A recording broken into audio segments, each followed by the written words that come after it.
आप कुछ सेल्स की ऐसी 2 या 3 टिप्स देना चाहेंगे जो हमारे न्यू बिगिनर्स। हमें क्या करना है, हमें डॉक्टर की तरह करना है। डॉक्टर क्या करता है, आप डॉक्टर के पास जाओगे, आप डॉक्टर को बोलोगे डॉक्टर मेरे हेडेक हो रहा है, क्या करेगा वो? आपको पूछेगा, क्वेश्चन पूछेगा, ओके आपने क्या खाया था, कब से हेडेक हो रहा है और ये प्रॉब्लम आपको कब से है, वो क्वेश्चंस पूछेगा। जैसे यूट्यूब पे तो काफ़ी सारी अगर वीडियोस हम देखें तो बहुत सारी वीडियोस मिल जाएगी हमें सेल्स की कि ऐसे कर सकते हैं, ऐसे कर सकते हैं। उसके लिए सबसे बेस्ट चीज़ क्या है अगर सेल्स के लिए उसे देखना है तो? सेल्स के लिए ना कोई वीडियो, कोई ट्रेनिंग उतनी बेटर वर्क नहीं कर सकती जितना पर्सन खुद करके सीखता है। अगर आप ग्राइंड करके सीख रहे हो, मतलब कॉल्स करके सीख रहे हो और आपके पास कोई पर्सन है जो आपको उस पर फीडबैक दे रहा है, आपको बता रहा है कि क्या इंप्रूव करना है, कैसे और बेटर करना है, कोई ऑडिट करके आपको दे रहे हैं, देन आपका बिजनेस ग्रो हो सकता है। So, hello everyone, welcome to the another podcast with the Gen Z host Ayushi. आज है हमारे गेस्ट चिराग चाबरा जो सिर्फ 23 इयर्स के हैं। उन्होंने अपना एक कोचिंग बिजनेस स्केल किया है, वो भी 1 CR का within just a single year. चलिए मिलते हैं चिराग से। Thank you so much for inviting me over here. Chirag, आपने अपनी जर्नी कहाँ से स्टार्ट करी? मैंने अपनी journey as a 16 year old boy start करी थी। मैंने जब स्टार्ट किया था तब ऑनलाइन में तो बस ये था मेरे माइंड में कि पैसे कमाने हैं। आज पर्पस बिल्कुल डिफरेंट है। जब स्टार्ट करता है हर बच्चा यही सोचता है कि मेरे को पैसे कमाने हैं, मेरे को ग्रो करना है। तो मैंने भी बस ऑनलाइन डीएम्स करके, ऑनलाइन अलग अलग, आपको याद होगा पहले के टाइम पे एफिलिएट मार्केटिंग लोग बहुत करते थे 2019-20 में, तो मैंने भी वैसे ही स्टार्ट किया था अपनी जर्नी। एक यूएस की कंपनी थी, वहाँ पे एज एन एफिलिएट मैंने स्टार्ट किया था। बस मोटिव यही था कि फाइनेंशियल जो क्राइसिस थे हमारी फैमिली में, मेरे को बस उसको फिक्स करना था। एंड आई वाज लाइक कि मैं प्रिपेयर कर रहा था गवर्नमेंट जॉब की, ठीक है, कि मैंने अपनी 12th कंप्लीट करी थी। मेरे माइंड में था 50,000 रुपये की एक गवर्नमेंट जॉब भी लग जाए वो भी इनफ है मेरे लिए। बट डेस्टिनी को कुछ और ही मंजूर था। सो ऑनलाइन चीज़ें स्टार्ट करी, एफिलिएट मार्केटिंग करी। पहली चीज़ जो मैंने बाय करी अपने खुद के पैसों से, वो देख शूज़। बस मेरे को बस वही चाहिए थे कि मैं पार्ट टाइम में इनकम करने लग जाऊँ, कॉलेज की फ़ीस वगैरह मैं अपनी खुद की पे कर पाऊँ। बट ग्रेजुअली चीज़ें चलती रही एंड 2020 के अंदर अंदर ही मैंने 1 लाख पर मंथ तक स्केल कर लिया था अपने बिजनेस को। अच्छा, आपने जो फर्स्ट टाइम अर्न किया था तो वो कितना था? फर्स्ट टाइम जो मैंने अर्न करा था वो था 300 रुपीज़। मुझे आज भी याद है, मतलब जब मैं कि पर्सन को कॉल कर रहा था, वो पर्सन की एज थी 42 कुछ, ठीक है। जैसे ही मैंने उस पर्सन से बात करना शुरू करी, 2 से 3 मिनट बाद वो पर्सन हंस रहा था कॉल पे, बिकॉज उसको लगा एक बच्चा मेरे को सेल कर रहा है अपना प्रोडक्ट या सर्विस। तो वहाँ से मेरे को रिजेक्शन फेस करने की आदत हो गई। And but slightly better DM से ही मैंने 300 रुपीज़ की एक डील अपनी क्रैक करी थी। अच्छा, एंड आप जब 16 साल के थे? 16 साल की एज में। अच्छा, ओके। आपने आपको इन चीज़ों की नॉलेज कहाँ से मिली कि आपको ये वाला बिजनेस स्टार्ट करना है, कोचिंग को आगे लेके जाना है, जितने कोचेज हैं उनकी हेल्प करनी है? ये आइडिया आपको कहाँ से आया? और ये मेरी खुद की जर्नी से आया। अब 2019 20 21 तक मैं खुद सेल्स वगैरह कर रहा था, एफिलिएट मार्केटिंग कर रहा था। तो मेरे साथ बहुत सारे और भी लोग थे जो मेरे को देख रहे थे। मैं बस वॉल्यूम में कॉल्स करे जा रहा था, स्पीड में। मेरा सिर्फ एक काम था, फ़ोन में डायल पैड होता है, उस पर डायल करते जाओ, कॉल्स करते जाओ, डील्स क्लोज करते जाओ। That was my only job. तो मैंने इतनी प्रैक्टिस कर ली थी, इतनी ज़्यादा, कि मेरे माइंड में वो चीज़ बिल्कुल अल्फ़ाबेट्स की तरह आ गई थी, ABCD की तरह, कि मैं किसी को भी सेल में कन्वर्ट कर सकता हूँ वन सिंगल फ़ोन कॉल में। देन बहुत सारे लोगों ने मेरे से क्वेश्चन करा कि चिराग ये कैसे कर रहे हो? तो मैंने देखा थाउजेंड्स ऑफ लोगों की प्रॉब्लम है ये सेल्स करना। तो मैंने इसी से ही अपनी जर्नी स्टार्ट करी। 2021 में इस प्रॉब्लम को पिक करते हुए मैंने अपना कोचिंग बिजनेस स्टार्ट किया कि कोचेज़ की हेल्प करेंगे। ये नहीं सोचा था कि सिर्फ कोचेज़ की, मैं सबकी हेल्प कर रहा था सेल्स में। देन ग्रेजुअली मैंने अपने खुद के कोचिंग बिजनेस में कुछ चैलेंजेस फेस करे स्केल करने से रिगार्डिंग एंड ऑल। फिर मेरे को दिखा कि ये तो एंटायर बहुत बड़ी मार्केट है और यहाँ पे एक बहुत बड़ा लूप होल है जो कोई सॉल्व नहीं कर रहा। अच्छा, आपको सबसे बड़ा चैलेंज फेस करने को क्या मिला? सबसे बड़ा चैलेंज सबसे पहले मेरे लिए यही था कि प्रूफ करना है मेरे को अपने फ्रेंड्स को, अपनी फैमिली को, जिसने मेरे पे बिलीव नहीं किया था। मेरे अंदर बस एक एंगर था कि मेरे को प्रूफ करना है सब लोगों को कि I am capable of something. Because सबके माइंड में था कि ये कुछ नहीं कर पाएगा। काफ़ी सारे रिलेटिव्स बोलते हैं ना कि तुम्हारे बस का कुछ नहीं है एंड ऑल द स्टफ। वो बातें एक बच्चे के माइंड में रह गई थी और वो सेम चीज़ें मेरे माइंड में थी कि मेरे को प्रूफ करना है। I have to make hell lot of money and then I will prove everyone. So वहीं से चीज़ें स्टार्ट हुई थी। अच्छा, आप बचपन से, जैसे कुछ स्टूडेंट्स होते हैं कि बैक बेंचर्स होते हैं, कुछ होते हैं कि बहुत ही हर चीज़ों में भाई हर सब्जेक्ट में टॉप करना, तो आप किस टाइप के स्टूडेंट थे? मैं ना बैक बेंचर था, ना मैं फ्रंट बेंचर था, मैं मिड में था। एवरेज स्टूडेंट, एवरेज मार्क्स आते थे 60-70% के आसपास। ना मेरा पढ़ाई में बहुत ज़्यादा इंटरेस्ट था, मेरा इंटरेस्ट टेक्नोलॉजी में था। अब स्टार्टिंग से ही 12-13 साल की एज में ही मैंने कंप्यूटर में विंडोज़ इंस्टॉल होती हैं जैसे विंडोज़ 7, 10, ये मैंने अपने कज़न ब्रदर से सीख लिया था कैसे करते हैं। And just out of curiosity मैंने कुछ लोगों की ऑनलाइन विंडोज़ भी इंस्टॉल करी, इवन उनके घर जाके। इसलिए नहीं कि पैसे चाहिए, इसलिए बस मेरे को मज़ा आता था टेक्नोलॉजी में जितनी भी चीज़ें थी। सो मेरे को याद है 8th क्लास में मेरे पास एक पीसी आया था, मतलब मेरे पापा ने मेरी मम्मी ने उसको परचेज़ करके दिया था, वो भी सेकंड हैंड मेरे को। एंड वहीं से मेरी जर्नी स्टार्ट हुई थी, वहाँ से मैंने विंडोज़ इंस्टॉल करना स्टार्ट करा और कुछ ना कुछ इनकम मैंने 12-13 साल की एज से ही स्टार्ट कर दी थी अर्न करनी। ओह माय गॉड, मतलब 12-13 साल तो लाइक बहुत ही छोटा होता था, तो बच्चों को नॉलेज भी नहीं होती। मेरा बस इंटरेस्ट था इसमें, ऐसा नहीं था कि पैसे की कमी है या कुछ ऐसा प्रॉब्लम हो रहा है बहुत ज़्यादा जिसके लिए पैसे चाहिए। बस मेरे माइंड में था कि इस चीज़ में मज़ा आ रहा है मेरे को, मैं क्यूरियस था एज अ चाइल्ड इन चीज़ों को लेके। अब जैसे काफ़ी लोग होते हैं पढ़ाई में अच्छे होते हैं, उनका माइंड वहीं चलता है, मेरा नहीं चलता था। मैं इस टाइप का था कि लाइक कंपार्टमेंट आती थी मेरी तो लाइक दोबारा पेपर देना पड़ता था, सप्लीमेंट्स आते थे, बट मेरा इंटरेस्ट इन सब चीज़ों में था टेक्नोलॉजी में, कि कैसे मोबाइल गेम्स वर्क कर रही हैं, कैसे ये बैकएंड इस चीज़ का वर्क कर रहा है और कैसे इस चीज़ को स्केल करा इन लोगों ने। तो बस स्टार्टिंग से उसी में ही वर्क करते आ रहे हैं। वही है, थोड़ा सा लाइक बैक बेंचर तो टू बी वेरी ऑनेस्ट मैं भी नहीं थी, मैं भी एक एवरेज स्टूडेंट थी। बट टाइम के साथ मेरे को ये चीज़ें पता चलती गई कि अपने ऊपर लाइक फोकस करना थोड़ा ज़रूरी है, बाहर निकलना ज़रूरी है। सो उसी तरह से आपको कोई अपने 18 में या लाइक जब आप टीन्स में थे, तो आपको कोई चैलेंज ऐसा फेस करने को मिला फैमिली की साइड से? फैमिली की साइड से मुझे एज सच कोई चैलेंज तो नहीं मिला, बट उनको हमेशा डाउट था कि यार ये चीज़ काम करेगी भी जो तू कर रहा है, इसमें स्कोप है भी, क्योंकि उन्होंने तो बस यही देखा था डॉक्टर, इंजीनियर, लॉयर, इन्हीं सब में पैसे हैं। और उनका बस ये था कि तू गवर्नमेंट जॉब कर, 50,000 to 1 लाख रुपीज़ आएंगे वहाँ से। एंड आई वॉज लाइक कि इससे 10 गुना ज़्यादा पैसे हमारे पास स्कोप है ऑनलाइन में। एंड जब मैं 50,000 कमाने भी लग गया था ना, इवन देन मेरी फैमिली को डाउट था कि यार ये चीज़ें काम नहीं करेंगी, ये आगे चल के बंद हो जाएंगी, ये सब स्कैम होता है, क्योंकि पहले के टाइम में कहाँ होता था ये सब। हाँ, अभी तक भी मैं मानती हूँ लाइक हमारे पेरेंट्स यही सोचते हैं कि ये सब फेक होता है, ऑनलाइन पैसे नहीं Exactly. कमा सकते Right. And all. सो आपके रिश्तेदारों में कभी किसी ने ऐसे टोका नहीं कि भाई क्या करता है क्या नहीं करता?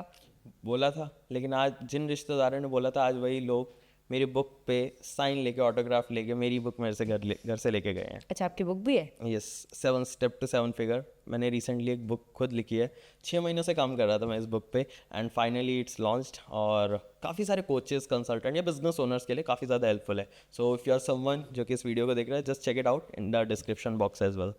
ओके, सो लाइक अगर कोई स्टूडेंट है, ठीक है, वो अपने 18 ईयर में है, लाइक 18-19 में है, सो वो अपना आगे खुद का बिजनेस स्टार्ट करने के लिए क्या चीज़ें फॉलो कर सकता है? सबसे पहली चीज़ एक टीनेजर को आज की डेट में जो करनी चाहिए ना, हाई इनकम स्किल सीखनी चाहिए।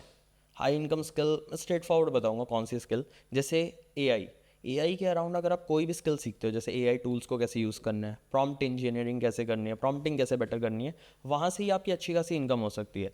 And second thing most important, that is selling. अगर आपको बेचना आ गया ना, आप पैसे कमा सकते हो ऑब्वियसली। बिजनेस कैसे चलता है, हमारे देश की इकोनॉमी कैसे रन हो रही है, सेल्स से। Sales। कुछ ना कुछ बिकेगा, प्रोडक्ट सप्लाई होंगे, ऑटोमेटिकली लोग पैसे कमाएंगे। तो these are the two skills. अच्छा, जैसे यूट्यूब पे तो लाइक काफ़ी सारी अगर वीडियोस हम देखें तो बहुत सारी वीडियोस मिल जाएगी हमें सेल्स की कि ऐसे कर सकते हैं, ऐसे कर सकते हैं। बट कोई अगर बंदा है बेसिक से, मतलब वो नहीं देख सकता उन सब चीज़ों को, तो उसके लिए लाइक सबसे बेस्ट चीज़ क्या है अगर सेल्स के लिए उसे देखना है तो? सेल्स के लिए ना मेरे अकॉर्डिंग कोई वीडियो, कोई ट्रेनिंग उतनी बेटर वर्क नहीं कर सकती जितना पर्सन खुद करके सीखता है। अगर आप ग्राइंड करके सीख रहे हो, मतलब कॉल्स करके सीख रहे हो, और आपके पास कोई पर्सन है जो आपको उस पर फीडबैक दे रहा है, आपको बता रहा है कि क्या इंप्रूव करना है, कैसे और बेटर करना है, कोई ऑडिट करके आपको दे रहा है, देन आपका बिजनेस ग्रो हो सकता है। सपोज आप ये बोल रहे हैं कि हम कॉल्स करके डायरेक्ट लाइक सीख सकते हैं, हमें मेन वहीं से ही सीख सकते हैं हम। Correct. बट लेकिन उसके लिए हम फिर लीड्स कहाँ से लेके आए और फिर वही चीज़ हम पिच क्या करें?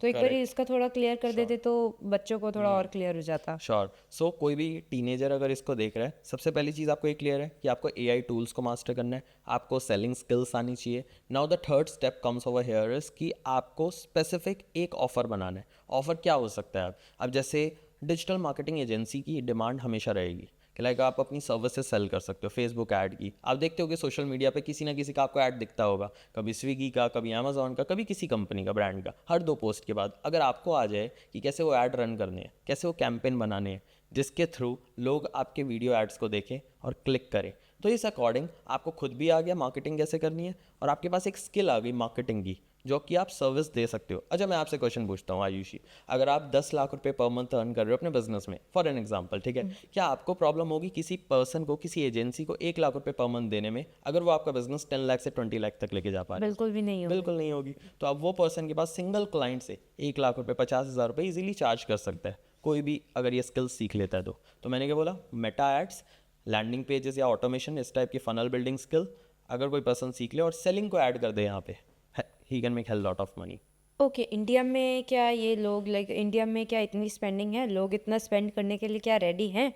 अगर आप 130 करोड़ की आबादी को देखोगे तो नहीं है, तो लोग कहेंगे इस चीज़ के लिए मैं कभी पे नहीं करूँगा। लेकिन हमें 130 करोड़ नहीं चाहिए, हमें सिर्फ 1% लोग चाहिए, कि लाइक हमें 10 लाख्स की भी ऑडियंस अगर है जो 10 लाख 20 लाख रुपए कमा रहे हैं, बिजनेस ओनर्स को हमें टारगेट करना है, वो आपको पे कर सकते हैं, क्योंकि उनका माइंडसेट सही है। अगर आप नॉर्मल लोगों को बोलोगे कि 1 लाख रुपए पे करना है, वो कभी पे नहीं करेंगे, even if they make money तब भी नहीं करेंगे। तो एक बिजनेस ओनर की आप प्रॉब्लम सॉल्व करो, अगर आप उसको शो कर पा रहे हो कि कैसे आपका बिजनेस 1 लाख से 10 लाख जाएगा या 10 लाख से 20 लाख जाएगा मेरी सर्विसेज के थ्रू, तो वो आपको पे कर सकता है। अच्छा, जैसे आजकल तो वीडियो एडिटिंग भी बहुत चल रही है, तो आपने कोई कोई ऐसा लाइक कोच है जिसकी वीडियो एडिटिंग की लाइक कोचिंग को आगे बढ़ाया एंड स्केल किया हो? वीडियो एडिटिंग स्पेसिफिकली नहीं, हमने कोचेस को हर चीज़ दी। मतलब एक कोच को क्या चाहिए होता है, सिर्फ वीडियो एडिटिंग नहीं, एक कोच का चाहिए होता है कि कोई उसको ट्रेन करे कि कैसे बात करनी है, कैसे सेल करना है। एक कोच को क्या चाहिए होता है, कोई उसका टेक्निकल काम ऑटोमेट कर दे, जैसे लैंडिंग पेज बनाना, फनल बनाना। ये सारी चीज़ें कोचेस को खुद नहीं आती और ना ही वो सीखना चाहते हैं। उनका काम है वो कोचिंग दे, कंसल्ट करें लोगों को, तो हम वो काम उनका डन फॉर यू करके दे देते हैं, उन्हें कुछ नहीं करना पड़ता। और वीडियो एडिटिंग भी उसका एक पार्ट है। अच्छा, वीडियो एडिटिंग भी आप साथ में वीडियो प्रोवाइड एडिटिंग भी हम करा? साथ में कर देते हैं। मतलब सारी चीज़ें हम फोकस करते हैं, एंटायर प्रॉब्लम सॉल्व करें, जिससे कोच को सीधा रिजल्ट आए, तो नेक्स्ट मंथ उसको सोचना ना पड़े मैं कहाँ से पैसा पे करूँ इन्हें। हमने उनको कमा के दिया पैसा, अब वही से ही वो हमें पे कर रहे हैं। अच्छा, जैसे कोई बिगिनर है जिसके पास लाइक कुछ होते हैं कॉलेज गोइंग स्टूडेंट्स के पास इतने पैसे नहीं होते कि वो अपना खुद इन्वेस्ट कर सके, और कुछ की तो फैमिलीज़ भी एग्री नहीं करती, जैसे कुछ करेक्ट। गर्ल्स भी है तो उनका नहीं हो पाता है। तो उनके लिए लाइक आप क्या बताना चाहेंगे, वो कैसे अपने आप पे लाइक सेल्फ डिपेंडेंट बने और खुद अर्न करे, कैसे कर सकते हैं वो? देखो, मैंने भी जब स्टार्ट किया था, जैसे कि मैंने बताया, मैंने अपनी फैमिली से बस 2500 रुपये लिए थे, मेरे को आज भी याद है। मेरी मदर ने पे करे थे 2500 rupees to buy that course of affiliate company.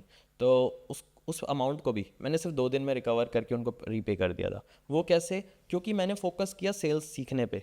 It's not about कि आपके पास बहुत पैसा होना चाहिए, यू डोंट नीड मनी। आपको कोई शॉप थोड़ी ओपन करनी है, आपको कोई रेंट थोड़ी पे करनी है। आपको बस घर बैठ के, आप सबके पास एक टूल है, that is your mobile phone. कोई सा भी हो इनफ है। मैं तो एक फ़ोन यूज़ करता था इंटेक्स का, वो भी मेरे फादर का था, उस टाइम पे मेरे पास फ़ोन भी नहीं था। तो दैट्स हाउ आई स्टार्टेड। उसी से ही मैंने क्या करना है, नॉर्मल कॉल्स करनी है, अनलिमिटेड रिचार्ज सबके फ़ोन में होता है आज की डेट में। तो बस आपको कॉल्स करने हैं, अपनी सर्विसेज को पिच करना है, रिजेक्शन फेस करने की आदत डालनी है। काफ़ी लोग वहाँ डर जाते हैं, अरे मेरे को मना कर दिया तो, अरे यहाँ पे पर्सन मेरे से क्लोज नहीं हुआ तो क्या हुआ? आप ऑलरेडी ज़ीरो पे हो, इससे नीचे तो नहीं जाओगे, ऊपर ही जाओगे। तो दैट्स व्हाट यू नीड। अब तो जैसे आप सेल्स लाइक मेरे को लगता है आप काफ़ी सीख गए, आपको इस इंडस्ट्री में काफ़ी टाइम हो गया है। सो आप कुछ सेल्स की ऐसी 2 या 3 टिप्स देना चाहेंगे जो हमारे न्यू बिगिनर्स हैं? श्योर। अब जैसे सेल्स में लोग ज़्यादातर क्या करते हैं ना, इंश्योरेंस एजेंट की तरह सेल करते हैं। कॉल करेंगे, हेलो सर मेरा प्रोडक्ट ले लो, हेलो सर मेरी सर्विस ले लो, लेकिन ऐसे सर्विसेज नहीं बिकती। हमें क्या करना है, हमें डॉक्टर की तरह करना है। डॉक्टर क्या करता है, आप डॉक्टर के पास जाओगे, आप डॉक्टर को बोलोगे डॉक्टर मेरे हेडेक हो रहा है, क्या करेगा वो? आपको पूछेगा, क्वेश्चन पूछेगा, ओके आपने क्या खाया था, कब से हेडेक हो रहा है, और एक प्रॉब्लम आपको कब से है, वो क्वेश्चंस पूछेगा, डायग्नोस करेगा आपकी प्रॉब्लम को पहले, देन आपको कोई मेडिसिन रिकमेंड करेगा। सेम चीज़ आपको सेल्स में करनी है। हमें लोगों को सेल नहीं करना, हमें एज अ कंसल्टेंट उनसे डायग्नोस करना है उनकी प्रॉब्लम को पहले, कि लाइक एग्जैक्ट रूट कॉज क्या है। जब हमें प्रॉब्लम पता है देन आप उसका सोल्यूशन बता सकते हो। तो सेल्स में सबसे इंपॉर्टेंट है लिसनिंग पावर, कि सुनो सामने वाले पर्सन को बोलने से पहले, क्वेश्चंस पूछो बेटर, जिससे आपको उसकी प्रॉब्लम पता लगेगी। और आयुषी आप खुद बताओ, अगर आपको एक प्रॉब्लम है और मैं आपको बस अपना प्रोडक्ट चिपकाने लग जाऊँ, आप बाय करोगे? नहीं लोगे। लेकिन अगर मैं आपसे पूछूंगा कि आपको ये प्रॉब्लम कब से है, इसको आपने सॉल्व करने के लिए और क्या क्या चीज़ें ट्राई करी हैं, इसको अगर आपने सॉल्व ना करा तो 6 महीने बाद आपकी लाइफ में क्या प्रॉब्लम और आ सकती है। तो नाउ यू नो कि इतनी बड़ी प्रॉब्लम है मेरी और इसको मेरे को सॉल्व करना है, और ये पर्सन मेरे को सुन रहा है, इसका मतलब he is really interested in to this, and then you can provide the solution as a offer of your product और सर्विस। वो तो अलग चीज़ हो गई। अब आप मेरे को ये बताओ कि अगर लाइक आपके पास कोई कोच आता है, सो आप उसको सबसे पहली चीज़ क्या रिकमेंड करते हो? हम उसे सबसे पहली चीज़ रिकमेंड करते हैं हेलो शीट। हेलो शीट क्या होती है? हमारी मार्केट के बारे में जानो। Know your customer better than anyone else in the market. मतलब अगर आपको अपने कस्टमर के पेन पता है, प्रॉब्लम्स पता है, चैलेंजेस पता है, तभी जाके आप उन्हें सेल भी कर पाओगे। काफ़ी सारे लोग बस लीड्स, सेल्स इस पे ध्यान देते हैं, लेकिन मार्केट में पोजीशन कैसे करना है, आपके कस्टमर की प्रॉब्लम्स क्या हैं, वो सबसे पहले हमें जानना होता है। देन ही जाके आप अपने बिजनेस में कुछ भी कर पाओगे। आप खुद सोचो, आप किसी से कोच से बात कर रहे हो, आप लेट से अपना ऐड वीडियो बना रहे हो या आप कंटेंट भी बना रहे हो, हर चीज़ में आपको किसकी बात करनी है? अपनी ऑडियंस की। अगर आप अपनी ऑडियंस को ही नहीं जानते देन सेल भी कैसे होगा? सो मान लो कोई क्लाइंट है जिसके पास कस्टमर तो आ रहे हैं, लाइक उसके पास आ रहे हैं क्लाइंट्स, बट लेकिन वो हाई पेइंग क्लाइंट्स नहीं है, वो मतलब पैसा निकालना ही नहीं चाहते, बहुत कंजूस टाइप है, तो वो उनका क्या कर सकता है? यार सारे कोचेस को यही लगता है कि इंडिया में लोगों के पास पैसे ही नहीं है, बट ऑनेस्टली इंडिया में अच्छे लोग भी हैं, अच्छी मार्केट भी है, बस इट्स जस्ट दैट आप स्पेसिफिक ऑडियंस को टारगेट नहीं कर पा रहे। अगर आपको ये आ गया कि अपनी ब्रांड पोजिशनिंग कैसे करनी है, आप खुद सोचो ना, टॉप 1% जितने भी कोचेज़ हैं उनके तो हाई टिकट प्रोडक्ट बिक रहे हैं क्योंकि वो वायरल हैं, उनके फॉलोवर हैं, उनके हज़ारों टेस्टिमोनियल हैं। अब जिसके पास नहीं है ये सारी चीज़ें, उसको सिंपली एक चीज़ पे फोकस करना है, that is building more testimonials, जो कि फ्री कंसल्टेशन दे के आ सकते हैं। अगर लेट से आयुषी आप कोच हो मान लेते हैं, मैं अगर आपको फ्री में कंसल्टेशन दूं और 1 घंटे बाद कंसल्टेशन के मैं आपको बोलूँ आयुषी क्या आप मेरे लिए 1 मिनट का वीडियो रिकॉर्ड करके दे सकते हो, जिसमें आप बस फीडबैक दो कि आपको ये टेस्ट ओवरऑल कंसल्टेशन कैसी लगी और कोई और पर्सन को मेरे साथ क्यों काम करना चाहिए। ऑब्वियसली आप बोलोगे हाँ मैं दे दूंगी, क्योंकि हमने पहले आपको पहले वैल्यू दी है, हमने डायरेक्ट नहीं बोला कि just buy my services. Okay, so मतलब आपका कहने का मतलब है कि पहले हमें वैल्यू प्रोवाइड हाँ करानी पहले देना है, मांगने से पहले। ज़्यादातर लोग बस कटोरा लेके पहुंच जाते हैं कि तुम दे दो मेरे को, वो नहीं करना। है। हाँ, क्योंकि मेरे को ऐसा लगता है कि जब हम किसी चीज़ को कोई वैल्यू देते हैं तो कहीं ना कहीं उसके माइंड में एक चीज़ हो जाती है कि ओह इसने हमें कुछ दिया है, सो हमें इसको रिटर्न बैक करना है। एग्जैक्टली या और ये एक बुक है इन्फ्लुएंस, और उसके अंदर भी ये चीज़ रिटर्न है, रेसिप्रोसिटी, कि लाइक हमें इस चीज़ को करना होता है। जब हम किसी को फ्री में कुछ देते हैं और किसी की हेल्प करते हैं तो उसके माइंड में रहता है कि मुझे भी इसके लिए कुछ करना है, सो हम वहाँ से अपना लाइक टेस्टिमोनियल इजीली निकाल सकते हैं। एंड वो हो सकता है वो आपका बाय भी कर ले ऑफर, क्योंकि उस पर्सन के माइंड में आएगा जब फ्री में इतना सब कुछ ये पर्सन दे पा रहा है, तो अगर हमने उसका कोई पेड ऑफर बाय करा तो ये तो ऑटोमेटिकली हम बहुत ज़्यादा ग्रो कर जाएंगे। हम्म। अच्छा, अगर कोई लाइक स्टूडेंट है, सो क्या आप उनको भी लाइक ऐसे अगर कोई आपके पास आए कि मेरे को जॉब चाहिए, तो आप उन्हें क्या देख के जॉब देते हो, या देते हो कि नहीं देते हो? ये डिपेंड्स। अब फॉर एग्जांपल मेरे पास जितने भी रिमाइंडर कॉल में लोग हैं, सारे के सारे कॉलेज स्टूडेंट्स हैं, कॉलेज गर्ल्स हैं। और वो क्यों कर पा रही हैं वहाँ पे रिमाइंडर कॉल में वर्क? क्योंकि मुझे दिखा कि लाइक ये पैशनेट है। और अब कोई भी स्टूडेंट हो, मैं बस दो चीज़ें देखता हूँ, क्या आप वर्क करने के लिए हार्ड वर्किंग हो और ओपन फॉर लर्निंग हो कि नहीं। बहुत सारे लोगों के अंदर ईगो होती है कि लाइक मेरे को सब कुछ आता है। अगर उसके अंदर वो नहीं है, ओपन फॉर लर्निंग है और मेहनत करने के लिए रेडी है, we can hire them. Okay, so ये तो चलो हो गई सेल्स टीम के लिए। सो कोई ऐसी कोई क्वालिटी आप बता सकते हो कि जिनको देख के आप उस बंदे को कि ओ मेरे को तो ये चाहिए अपनी टीम में, तो ज़रूर चाहिए? मैं सबसे पहली चीज़ लॉयल्टी। अगर एक पर्सन लॉयल ही नहीं है, वो झूठ बोल रहा है, बेशक जितना स्किल्ड हो, बेशक जितना हार्ड वर्किंग हो, अगर कोई पर्सन झूठ बोल रहा है इसका मतलब है we can't work with them. ऐसे कई लोग हमने फायर करे हैं just because of this reason. वो ऑलरेडी कंपनी में लाखों रुपए का प्रॉफिट ला के दे रहे थे, but still we fired them only because of one reason, क्योंकि वो लॉयल नहीं थे, वो झूठ बोल रहे थे। मुझे प्रॉब्लम नहीं है आप काम ना करो, मुझे प्रॉब्लम नहीं है आप छुट्टी ले लो, कोई प्रॉब्लम नहीं है, बस बता दो क्या रियल रीज़न है, that's it, I don't have any problem. तो loyalty is the first priority. Then आता है स्किल सेट कि हाँ ठीक है आप इतने केपेबल हो भी कि नहीं। देन उसके बाद आता है obviously hard work and consistency. हाँ, क्योंकि मेरे को लगता है ये चीज़ तो लाइक सबसे इम्पोर्टेंट है ही। अगर आप किसी के लिए लॉयल ही नहीं रह सकते, चाहे वो बिजनेस हो, लाइफ हो, सो उसके आगे आप कोई भी तरह की कोई भी पार्टनरशिप चीज़ हो, नहीं। लाइक पार्टनरशिप, रिलेशनशिप, बिना लॉयल हुए कोई भी पर्सन कभी नेक्स्ट लेवल बढ़ ही नहीं सकता।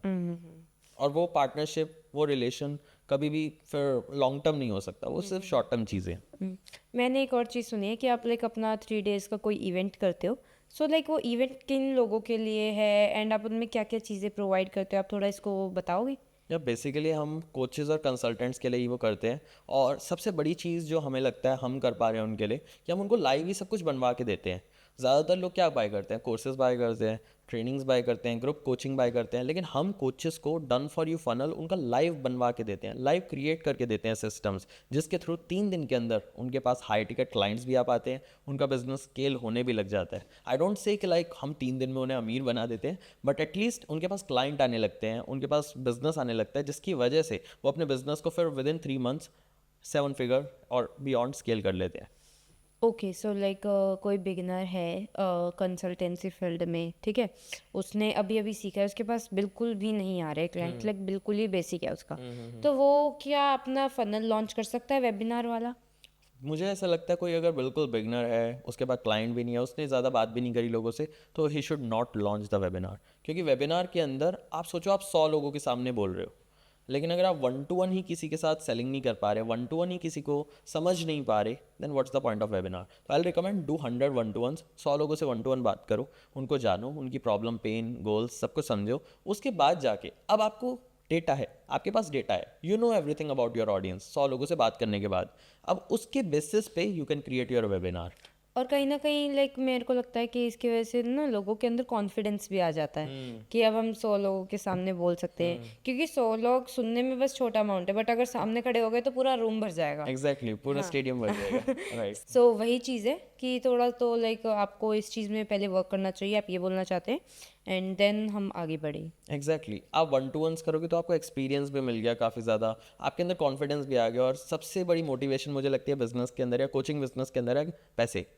सबसे बड़ी मोटिवेशन ही पैसे हैं। आप जितने मर्जी वीडियोस देख लो संदीप महेश्वरी के या किसी के भी, सो कुछ नहीं होने वाला उन मोटिवेशनल वीडियोस से। आपको बस एक क्विक डोपामीन मिलेगा, इंस्टेंट ग्रेटिफिकेशन मिलेगा, बट अगर आपको सच में चाहिए मोटिवेशन कंसिस्टेंट रहे आपके साथ, तो आपको पैसे चाहिए।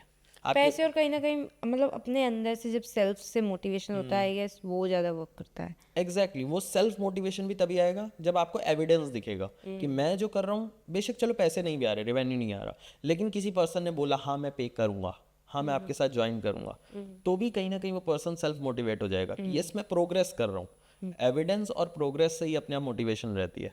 अब उसको दिख रहा है कि हाँ ये पर्सन बोल भी रहा है मेरे को, और मेरे पास प्रूफ भी है ये चीज़ हो रही है, मतलब मैं आगे बढ़ रहा हूँ एक स्टेप। सब हर एक पर्सन अपने आप को प्रोग्रेस होता हुआ देखना चाहता है, तो वो दिख रहा है तो सेल्फ मोटिवेशन आएगा अपने आप। ओके, सो लाइक आपने कभी इंडिया से बाहर शिफ्ट होने का सोचा है? कि अभी तो इंडिया में, क्योंकि मेरे हिसाब से तो टैक्स बहुत ज़्यादा है 40%, सो क्या आपने कभी सोचा है कि चलो हम भी बाहर चलते हैं, कहीं शिफ्ट जाते हैं? मैंने सोचा तो है कि हाँ दुबई में बैंक अकाउंट एंड बिजनेस वगैरह सारी चीज़ें सेटअप करेंगे, but I will still live in India, because I feel India में ही जितने भी लोग हैं, फैमिली, सब कुछ यही है हमारा, राइट। तो बाहर बिजनेस कर सकते हैं बिल्कुल, हाफ टाइम वहाँ पे रह सकते हैं, हाफ टाइम यहाँ रह सकते हैं, और बिल्कुल प्लान तो है कि फ्यूचर अच्छा, में चले सो लाइक आपका कब प्लान है अपना खुद का प्राइवेट जेट खरीदने का? प्राइवेट जेट का ऐसा सच कुछ सोचा नहीं है, बट होप सो 2-3 साल बाद हो सकता है आ जाए। ओके, सो आजकल मैंने एक और चीज़ देखी है, ये तो चलो मजाक से हटके हो गई। सो आजकल मैंने और चीज़ देखी है, जैसे कोई न्यूमरोलॉजिस्ट है या फिर एस्ट्रोलॉजी के अंदर है, तो काफ़ी सारे लाइक लोग आ गए हैं, तो उनमें से अब खुद को यूनिक निकालने के लिए कोई बंदा क्या कर सकता है? ज़्यादातर जो न्यूमरोलॉजिस्ट और एस्ट्रोलॉजर्स हैं ना, वो क्या करते हैं, बहुत ब्रॉड रहते हैं, वो सबकी हेल्प करते रहते हैं। If you are for everyone then you are for no one. आपको स्पेसिफाई करना पड़ेगा कि मैं किसकी स्पेसिफिक हेल्प कर रहा हूँ। क्या मैं स्पेसिफिक बिजनेस ओनर्स की हेल्प कर रहा हूँ, कोई स्पेसिफिक टाइप के सर्विस बिजनेस ओनर्स की, या मैं किसी और पर्सन की हेल्प कर रहा हूँ। अब फॉर एग्जांपल एक बहुत बड़ा क्राउड है, वहाँ पे मैं लेट से चिल्ला रहा हूँ कि लाइक कोई यहाँ पे है मेरी हेल्प कर सकता है, कोई हेल्प कर सकता है, कोई नहीं सुनेगा। लेकिन अगर मैं स्पेसिफिक ऑडियंस को कॉल आउट करूँ कि जितने भी कोचेज हैं अपने हैंड रेस करो, तो अपने आप सबके माइंड में आएगा। तो हमें स्पेसिफिक होना है कि हम किसकी हेल्प कर रहे हैं, तब जाके उन लोगों को भी लगेगा okay this person is specially for me, right. एक तरफ एक जनरल डॉक्टर होता है, एक होता है स्पेशलिस्ट। स्पेशलिस्ट क्या करेगा, एक ही सिंपल प्रॉब्लम को सॉल्व करेगा। अब अगर एक बिजनेस ओनर को दिख रहा है ये न्यूमरोलॉजिस्ट सबके लिए नहीं है, सिर्फ मेरे टाइप के बिजनेसेस को इसने ग्रो कराया है, सही चीज़ें बता के, सही कार्ड्स रीड करके, या जो भी एज अ न्यूमरोलॉजिस्ट और एस्ट्रोलॉजर्स करते हैं, तो उसको लगेगा कि ये मेरे लिए पर्सनलाइज्ड है, then he can pay even high ticket prices as well. Okay, हाँ, मतलब कहीं ना कहीं वो पर्सनल वाली फीलिंग आ जाती है। एग्जैक्टली मतलब कि आप बोल रहे हो कि एक पर्टिकुलर फील्ड को पिच करो, एक स्पेसिफिक ऑडियंस। या मतलब अच्छा मतलब एक स्पेसिफिक ऑडियंस को पिच करो, आप ये बोल रहे हो। करेक्ट। तो लाइक अगर कोई बंदा है कोई एस्ट्रोलॉजर है, ठीक है, उसको अपना लाइक सर्विस सेल करनी है, तो क्या वो ऐसे कर सकता है मतलब कि एक ना करके 2 या 3 को टारगेट करे, जैसे फाइनेंशियल मार्केट हो गई और मैरिज के लिए हो गया, लाइक वो उनकी हेल्प करे, तो क्या वो 2-3 को टारगेट कर सकता है साथ में? बिल्कुल कर सकता है, बट उसको 3 चीज़ें देखनी है। क्या जिस ऑडियंस को मैं टारगेट कर रहा हूँ वो हाई पेइंग कैपेसिटी रखते हैं कि नहीं, मतलब उनके पास कोई अर्निंग सोर्स वगैरह कुछ है कि नहीं। नंबर सेकंड थिंग, क्या उनकी कोई बड़ी प्रॉब्लम है वो जो वो सॉल्व कर रहे हैं अपनी सर्विसेज से, एस्ट्रोलॉजी, न्यूमरोलॉजी या healing service, whatever you are doing, ठीक है। Third thing that you need to check, क्या आप पैशनेट हो, आपका मन कर रहा है उनकी हेल्प करने का। अगर ये तीनों क्वेश्चंस पे यस आ रहे हैं then you can select the audience. अगर माइंड में 2 हैं, इसकी भी कर सकता हूँ मैं तो इसकी भी कर सकता हूँ, दोनों टेस्ट करो। जिस पे आपको तीनों आंसर यस मिले वर्क करते करते, देन उसके साथ आप कंसिस्टेंटली वर्क करते चले जा सकते हो। अच्छा, मैंने जैसे सुना है काफ़ी लोगों से कि हमेशा आप अच्छा बोलते रहो, इंट्यूटिव बनो, इंट्यूशन लाओ, तो कहीं ना कहीं आपको इंट्यूशन ने हेल्प किया है? मैं बिलीव करता हूँ मेरे लिए इसका अपोजिट वर्क करा है। मेरे लिए डार्क थिंग्स वर्क करी है कि अगर ये ना किया तो क्या हो जाएगा। मतलब जो नेगेटिव साइड है मैं उसको भी देखता हूँ। Positive it's important, obviously we have to be positive, तभी जाके चीज़ें ग्रोथ होती हैं। लेकिन मुझे ऐसा लगता है कहीं ना कहीं इंसान है हम लातों के भूत, और वो बातों से नहीं मानते। तो हमें चाहिए कि लाइक कहीं ना कहीं नेगेटिव साइड भी माइंड में रहे कि अगर मैंने ये ना करा तो क्या होगा। अब जैसे एग्जाम्स आते हैं, हम एग्जाम्स में कब पढ़ते हैं, बिल्कुल लास्ट में, जैसे कि आपने भी अभी मेरे को बताया था, you are just studying at the end, right. So इसी तरीके से जब सर पे कुछ प्रॉब्लम आएगी वो पर्सन तभी वर्क करेगा। तो नेगेटिव साइड को भी देखना, अगर मैंने इसको आज ना करा, ये 2 दिन में ना करा, तो क्या प्रॉब्लम आ सकती है। सो मतलब एक बारी आपको पहले उसके कॉन्सिक्वेंसेस देख लेने हैं, एग्जैक्टली तब तुम आगे आपको बढ़ो। देखना है कि क्राइसिस क्या है। अब एग्जांपल के लिए मैं क्या करता हूँ, प्रॉब्लम खुद के लिए क्रिएट करता हूँ। फॉर एग्जांपल मैं अपना ऐड बजट एकदम से बढ़ा देता हूँ, 40,000, 50,000, 60,000 पर डे कर दिया। अभी मुझे पता है इतनी लीड आएंगी, हायरिंग करनी पड़ेगी, बिजनेस स्केल अपने आप होगा फिर। तो मैं जानबूझ के प्रॉब्लम क्रिएट करता हूँ अपनी लाइफ में, so that I can work on that and I can speedily get my sales. अच्छा, और फिर उसके बाद वो नहीं हुआ तो? नहीं हुआ तो कोई बात नहीं, प्रोबेबिलिटी तो ऑब्वियसली रहेगी, हमेशा 100% चांस विन के नहीं है। I am okay to lose, but if I am playing 10 बार, मैं लेट से मैंने प्ले करा and if I am winning 5 times as well, 5 बार मैं लेट से लूज भी कर रहा हूँ गेम को, तो भी I am happy, still I am scaling, still I am profitable. और अगर अच्छा, मैं मतलब ना करूँ, 5 बार में ही आपने इतना स्केल कर लिया कि आपको 5 बार की it's all requirement? About testing game. मुझे ऐसा लगता है कोचिंग बिजनेस हो, कंसल्टिंग बिजनेस हो, it's all about testing game. अगर आप अपना फनल लॉन्च करोगे ही नहीं, आपको कैसे पता वो चलेगा कि नहीं। हम माइंड में एक परसेप्शन पहले ही बना लेते हैं कि यार ये वर्क नहीं करेगा, वो चीज़ वर्क नहीं करेगी। बट इससे बेटर है आप पहले उस चीज़ को टेस्ट करो ना। नहीं करेगा, अगर आपको लगता है कि ये 4 चीज़ें करनी चाहिए, कौन सी करूँ कौन सी करूँ, मैं आपकी जगह होऊंगा, मैं चारों टेस्ट करूँगा। अब जो चीज़ वर्क कर रही होगी उसको स्किल कर दूंगा।